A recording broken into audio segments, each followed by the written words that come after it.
I said I'm almost done. Just give me a minute. Okay.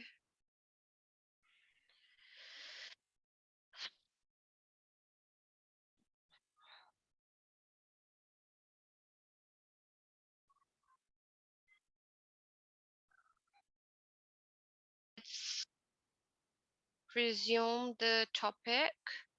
Okay. I haven't received it yet, Emily, but I guess it's on its way. Okay. Okay. The next topic that the chapter that we're starting now is chapter 18, cost, scale of production, break-even analysis. There's a lot of parts to it that we've already done, like economies of scale. I just received it, Emily. I'm going to have a look at it once I give you guys some notes to write. So starting off with costs, there are two types of costs. Okay, and what are those? Emily, account student you are. Isn't it variable and fixed? Yes, variable Sorry. and what are the two types of costs that we know of? Fixed and variable. Yes. And what is the difference between the two? Fixed stays the same like through output, and then variable changes through output. Yes, absolutely. So fixed costs and variable costs. These are fixed costs are the costs that remain constant. They remain the same, constant. For example, Abbas, can you give me an example of a fixed cost? Rent. Your rent, okay. What Rent. else?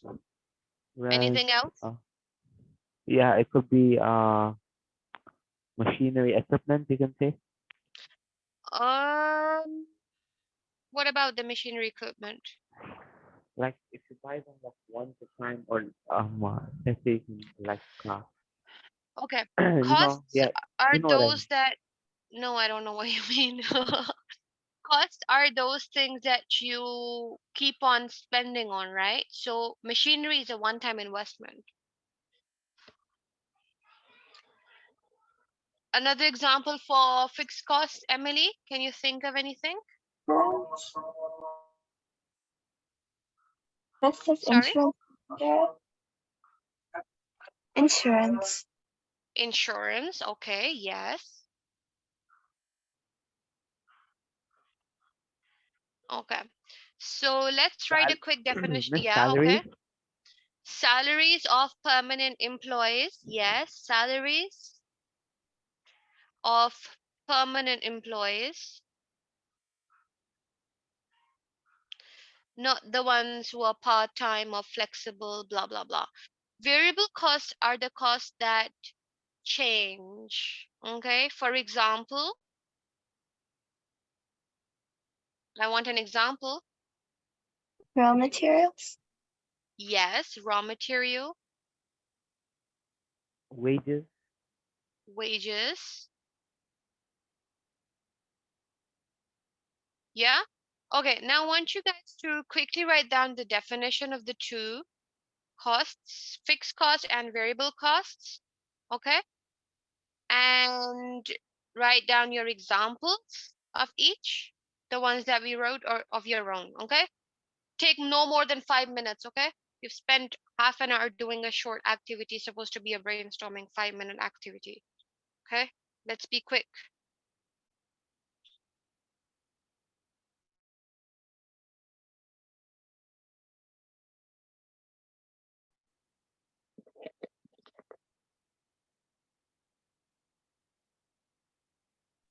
Miss, where's the definition? I can't find it. It's on the Is it screen. on the slide? Yeah, Yellow okay, there. box. Can you please remove it?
You guys done?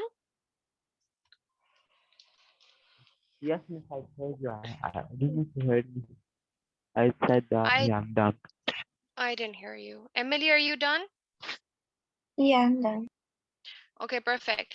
Now, how to calculate the total cost and average cost? Now, total cost are basically simply the definition says it. So fixed cost, okay, fixed cost plus variable cost is equal to total cost. Okay. Now, when we talk about our average cost of production is the total cost of production in a certain time period. So whatever cost it took us, right? So whatever the first stage would be what you cost calculate your total cost. Then you divide it by the number of output. And once you get that, you get the average cost of production. Okay, let's quickly write this down. So our total costs are the costs that, Miss, you're not saying the screen. sorry, I am. Am I not sharing the screen? It's green outline for me. I can't see it. Emily, can you Oh, wait, see okay, it? yeah. I can see Yeah? it. I can see Yeah. it. Found that, found Okay. it. Okay. So variable cost, okay. So total cost is fixed cost and variable cost combined together. Okay.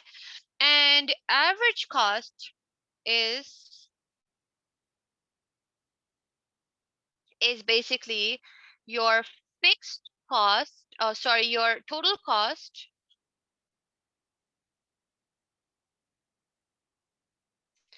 in a certain time period divided by the total output. Okay, so whatever money it cost you in producing the particular product, that divided by the number of products that you made, and that gives you the average cost. Are we clear? So these are the four costs that we've covered today. Yes, miss. Okay, Yeah. quickly make a note of total cost and average cost. Okay, Done, miss. Done. done, perfect. Okay, for practice you guys could you do this? Okay, maybe we can do this in tomorrow's class before moving on, just a brainstorming activity. Okay, now why do you need to get your cost data? Why do you need cost data? Why do you need to calculate your cost? First and foremost, and the most important aspect is you need your cost Profit? data. Sorry. Yes. Well, Profit? you need to set your price. You want to see how much it costs you just so that you could know how much you should charge your customers. Okay, so you want to know what you want to know what you should charge your customer.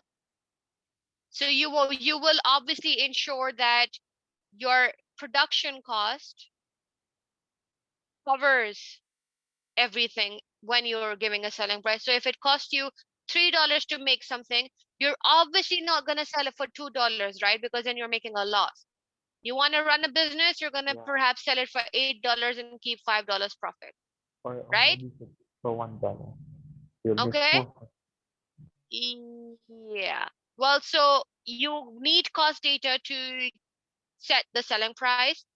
You want to decide whether to stop production or not, because sometimes your products your business is not doing so well, or the product was launched, it did not make enough revenue, it wasn't successful enough.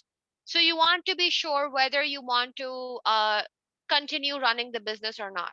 Okay, then you want to know your cost data to decide the best location. Sometimes your costs are obviously dependent on the location. Sometimes your fixed cost, let's say your rent, may be really high, so you might not choose to go and produce in that, or open a factory in that location, or open a shop in that location because of the fixed cost being high. So you have to make all these decisions based on the cost data. All right, so these are the three examples given over here. Are we clear? Yeah. Yeah. Now you guys remember we did economies of scale. Yeah. So economies of scale is the idea. Now we're doing it in proper detail. Okay, so economies of scale are the factors that lead to reduction in average cost because the business is increasing in size. Okay, so your overall average cost decreases because you're doing it in larger, you're running your business in larger quantities. Most important ones is your purchasing economies, which is your bulk buying, which is the one we have been using and discussing for a long time, that you buy in larger quantities, you buy raw material in larger quantities, your per unit price reduces. We're clear with purchasing economies of scale, right? Yes, ma'am. Now, Yeah. marketing economies of scale is when um you are basically marketing something in larger chunks, and that's why it's causing you a decrease in price. Now let's say um maybe there's a business, let's say they've given an example, the business will not need twice as many sales staff to sell 10 products lines in smaller needs. Now if you look at this, advertising rates in papers and television do not go up to the same proportion, blah blah blah. The business will not need.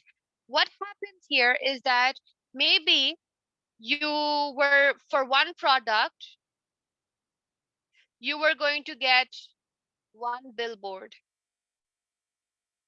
Now you have 10 products and you're getting 10 billboards. It's generally going to cost you cheaper. Okay. Perhaps you can advertise or market your one product with the other one. So, maybe let's say in a box of cereal, they promote maybe their other cereals as well. So let's say Weetabix. They're promoting those. Perhaps do you know how they say try our other flavors? Or in with a bottle of shampoo, they say try with our conditioner for better results. Okay, so this is Yeah. the marketing economies of scale that you benefit from, is because you've got more products, you're able to advertise one product with the other one. Financial economies of scale is when larger businesses are often able to raise capital. So when you um are a large business, banks usually trust you more. Okay, why do you think that is? When you're a large business, bank trust you more with loans as compared to small businesses. They'll give you a loan and not give a loan to a small business. Why do you think that is? Because you're more financially stable, so you can pay it back. Exactly. Yes. So when you're a large business, you benefit from financial economies of scale because banks trust you more because you're a large, stable business with records and possible higher profit, and henceforth because of that advantage you are going to get a loan as compared to the smaller business. And because you're a large business, sometimes they charge you a lower interest rate, and that because you're taking a bigger loan now. A small business would maybe take $1,000 loan, right? But a large business would take a loan for $10,000. So because you're taking more money, you're going to get lesser interest rate. So that is their financial economy of scale, because they're taking more money because they need more money as a large business. A small business does not really need $10,000. So um, a large business takes more money, and that means that they're giving more business to the bank. That means they will benefit them by giving them a lower interest rate. Do you get it? That's what financial economies of scale is. Got it? Yeah. Yeah. Yeah. Managerial economies of scale is when lots of managers and their skills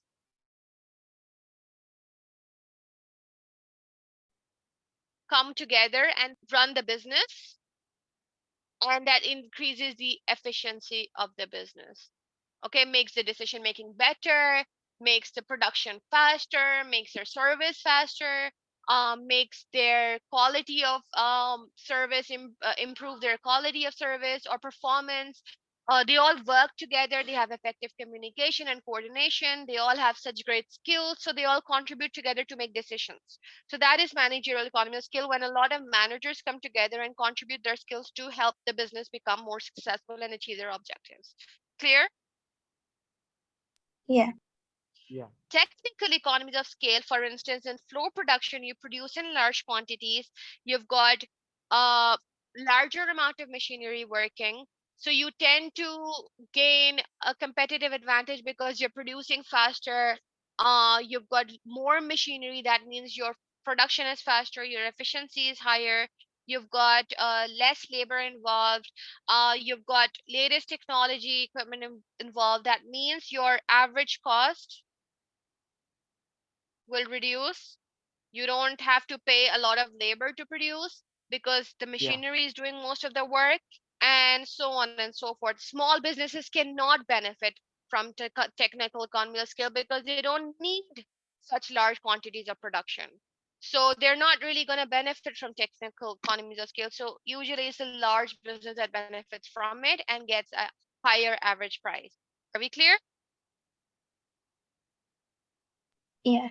Yeah. Yeah. Now I want you to write a short note, perhaps two to at least 3 to 4 points on each economies of scale, and that will be it for today. Then we'll discuss this economies of scale tomorrow. Okay? Okay. Ma'am. I'm just gonna stop the recording.